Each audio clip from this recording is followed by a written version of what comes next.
Assalamualaikum warahmatullahi taala wabarakatuh.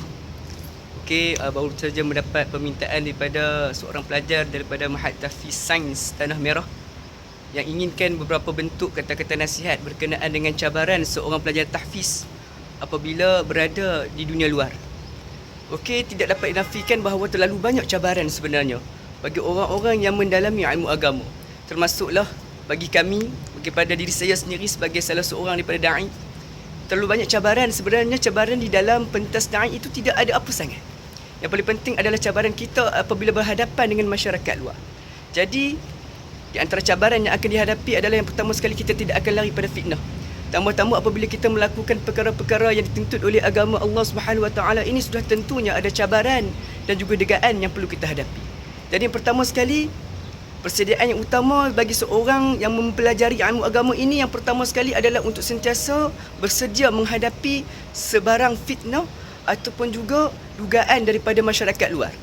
Ada masyarakat yang mengatakan bahawa kalau kita belajar ilmu agama ni, apa saja yang kita boleh jadi? Jawapan saya mudah. Kalau kita belajar ilmu agama ni, kita boleh jadi jutawan. Apabila kita belajar ilmu agama ni, kita boleh jadi seorang yang lebih hebat daripada orang yang hanya mempelajari ilmu-ilmu dunia tanpa berlandaskan dengan ilmu akhirat.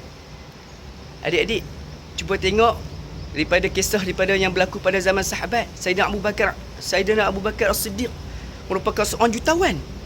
Tetapi sebabkan dia meletakkan agama itu sebagai benda yang paling penting, maka dia sanggup untuk mengorbankan seluruh jiwa dan juga hartanya di atas jalan Islam dan jalan Allah Subhanahu Wa Taala.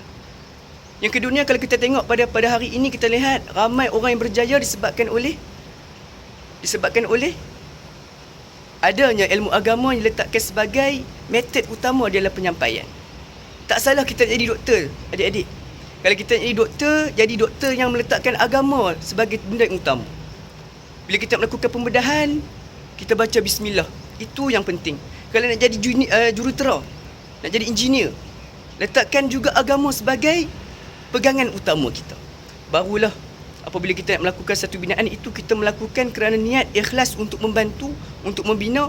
Dan apabila kita letakkan agama, insya-Allah setiap apa yang kita lakukan itu Allah Subhanahu Wa Taala akan bantu. Dan kalau nak jadi peguam, jadi peguam yang beragama.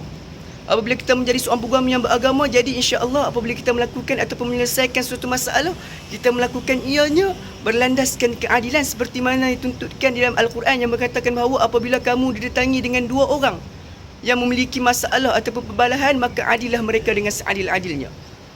Tuan-tuan, kalau kita nak sebut pasal orang yang beragama ini menjadi orang yang hebat, kita tengok saja Ibn Sina, tuan-tuan.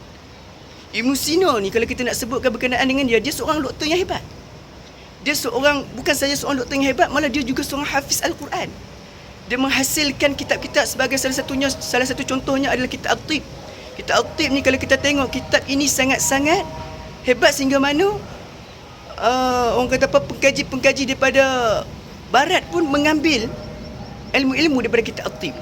Nak katakan bahawa, tuan-tuan, kalau kita nak hidup kat dunia ni, kita kena ada dan bersedia dengan ilmu agama. Baru kita boleh menjadi seorang individu yang bukan sahaja yang hebat di dunia, tapi kita juga hebat di sisi Allah Subhanahu Wa Taala.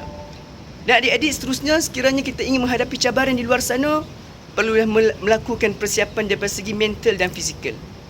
Al-aqlus salim fi jismis salim. Janganlah kita menjadi orang yang beragama ini, seorang orang yang beragama yang mandom, ataupun seorang orang agama yang lemah.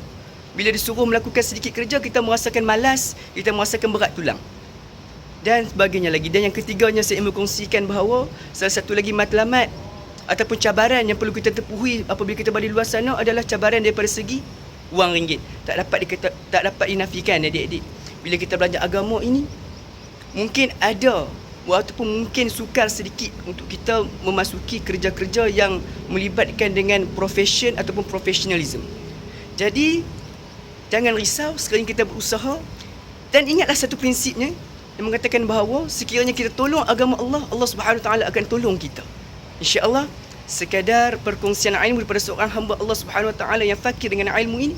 Jadi semoga menjadi satu pedoman bagi adik-adik, insya-Allah. Assalamualaikum warahmatullahi taala wabarakatuh.